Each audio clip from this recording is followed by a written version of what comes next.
আসসালামু আলাইকুম। Welcome back to my channel S A Islamic thought. আজকে এক ব্যক্তির বাস্তব জীবনের দোয়া কবুলের গল্প আপনাদের সাথে শেয়ার করব। এখানে মিথ্যে কোনো বানানো গল্প আপনাদেরকে শোনানো হয় না। তিনি বলছিলেন, আলহামদুলিল্লাহ, আল্লাহ তাআলা আমার সব থেকে বড় ইচ্ছে পূরণ করেছেন। আমি অনেক পাপী বান্দা, তবুও আল্লাহ তাআলা আমার ডাক শুনেছেন। মনে প্রাণে আল্লাহকে ডাকতাম, সিজদায় গিয়ে হাউমাউ করে কাঁদতাম। কখনো আমি নিরাশ হইনি, মনের সব কথা আল্লাহ তাআলাকে খুলে বলতাম।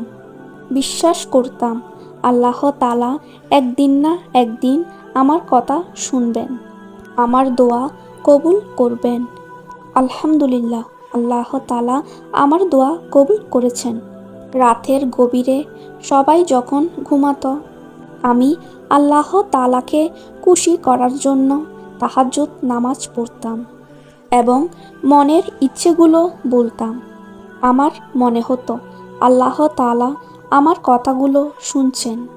আলহামদুলিল্লাহ, আল্লাহ তাআলা আমাকে নিরাশ করেননি। প্রিয় দিনী ভাই এবং বোনেরা, আল্লাহ তাআলা কাউকে নিরাশ করে না। ভরসা রাখুন মহান আল্লাহ তাআলার উপর। দোয়া কবুলের সবচেয়ে বড় হাতিয়ার হলো তাহাজ্জুদ নামাজ। তাহাজ্জুদ নামাজের সিজদায় আপনার মনের কথাগুলো আল্লাহকে বলবেন। আল্লাহ তাআলা সেটা কবুল করেন। আজান ও ইকামাতের মধ্যবর্তী সময়ে দোয়া কবুল হয়।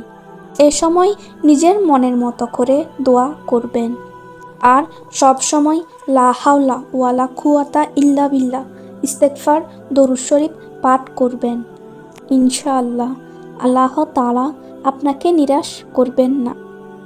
আল্লাহর কাছে চাওয়ার মতো চাইলে আল্লাহ তাআলা সব কিছু দেন।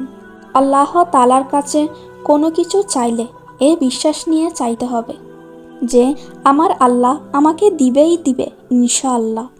কিভাবে পাবো, কোথায় পাবো, কবে পাবো, এসব ভাবা যাবে না। শুধু ধৈর্য নিয়ে আল্লাহ তাআলার কাছে চাইতে হবে।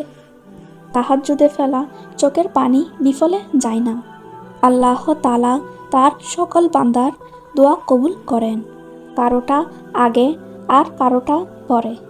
হতাশ হওয়া যাবে না, শুধু বিশ্বাস নিয়ে দোয়া করতে হবে।